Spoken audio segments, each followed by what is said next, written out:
رمضان کی آمد سے پہلے محکمہ موسمیات نے بارشوں سے متعلق الرٹ جاری کر دیا۔ پورے ملک میں تیز بارشوں کی پیش گوئی۔ ملک کے بیشتر علاقوں میں تیز ہواؤں اور گرج چمک کے ساتھ بارش اور پہاڑوں پر برف باری کا امکان ہے۔ مغربی ہواؤں پہلا سلسلہ 11 مارچ تک کمزور مگر کہیں کہیں اچھی بارش کا سبب بن سکتا ہے۔ بارشوں کا دوسرا سلسلہ 12 مارچ کو ملک میں داخل ہوگا، جس کے باعث مزید بارشوں کا امکان ہے۔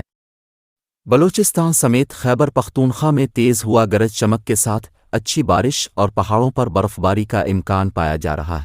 پنجاب کے بالائی میدانی علاقوں سمیت اسلام آباد خطہ پوٹھوہار کے علاقوں میں بھی محکمہ موسمیات کی شدید بارشوں کی پیش گوئی۔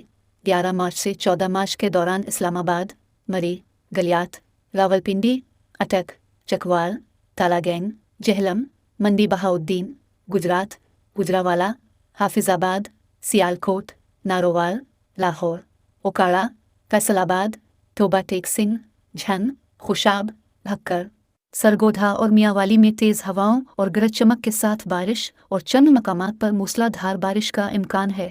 13 مارچ کو ملتان، کوٹ ادو، لیا، راجن پور، ڈیرہ غازی خان، مظفر گڑھ، رحیم یار خان، بہاولپور گردونوا میں تیز ہواؤں اور گرج چمک کے ساتھ بارش جبکہ چند مقامات پر اولے پڑنے کا بھی امکان ہے۔